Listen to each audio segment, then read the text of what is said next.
Hello everybody, good morning. So for today's lesson is tuturuan ko kayo on how to construct a sentence in Korean. Saglit, what is the meaning ba of object? So sa English, meron tayong mga ginagamit. Meron tayong, diba, SVO. Ano ba yung object? So that is the word, that is a noun that receives the action. So a noun object is a noun that receives the action. So I'm not real sure with the translation, but for example, in English, I bought. Hindi pwedeng sabihin lang natin na I bought o bumili ako ng ano. So that's the object. I bought a bread. So the bread is the object. So it is the noun that receives the action. So bumili ako ng tinapay. So tinapay is the object. Just like in English, in order to construct a sentence in Korean, you will be needing a subject. Of course, we will be needing a verb and then an object. So in English, the constructing a sentence, it could comes with subject first, then verb, and then object. But in Korean, it's medyo may pagkakaiba. Kasi dito sa Korean language, nahuhuli guys yung verb.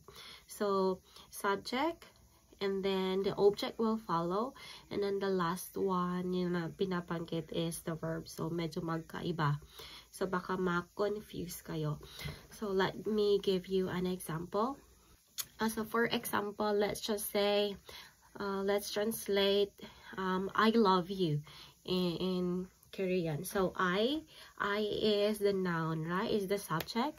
Love is the action word, the verb, and you is the object. So yung napapansin nyo, yung pattern niya is SVO. So nasa gitna yung verb. But when you translate it in Korean, so magiging ano siya? 저는 당신을 사랑합니다. So so 저는, it means I. 당신을 means you, and 사랑해요 is love. So medyo nakita niyo yung pagkakaiba. Nasa gitna guys yung object, and nasa huli yung verb. So 저는 당신을 사랑해요. So medyo magkaiba. And another example, ano pa ba? 아침에는 커피를 마셔요. 아침에는 커피를 마셔요. So 아침 it means morning, and then coffee is the object, and 마셔요 is drink. So that is the verb. So nakikita niyo yung pagkakaiba. Nasa gitna yung coffee. While when you are going to translate that in English, in the morning I drink coffee.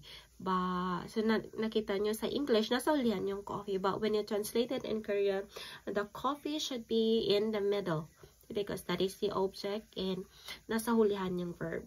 So 저는 아침에는 커피를 마셔요. 김밥을 먹어요. So 저는 is I, kimbap is kimbap, the object, and then 먹어요 is eat. So napapansin niyo yung pagkakaiba. So the kimbap is in the middle, and yung 먹어요 verb is nasa hulihan. So you see the pattern is very different. Okay? So take note, nasa hulihan dapat yung verb, yung action word, and nasa gitna yung object. So the pattern should be SOV.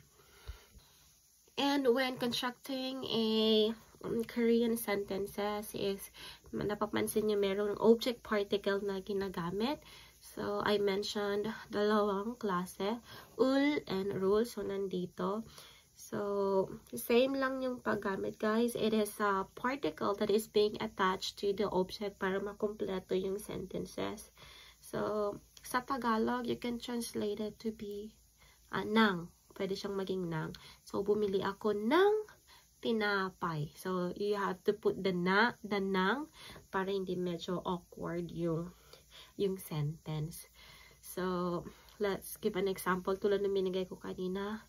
아침에는 커피를 마셔요. So the rule here is the object particle that I am discussing now. So 저는 빵을 먹어요. 방 is bread and 빵을 ul is the object particle. So same rule, if the object, if the noun or the object ends with a vowel, you can use rule. If it ends with a consonant, you can use ul. So don't forget this, guys, because it is very important in constructing a Korean language. Yun lang.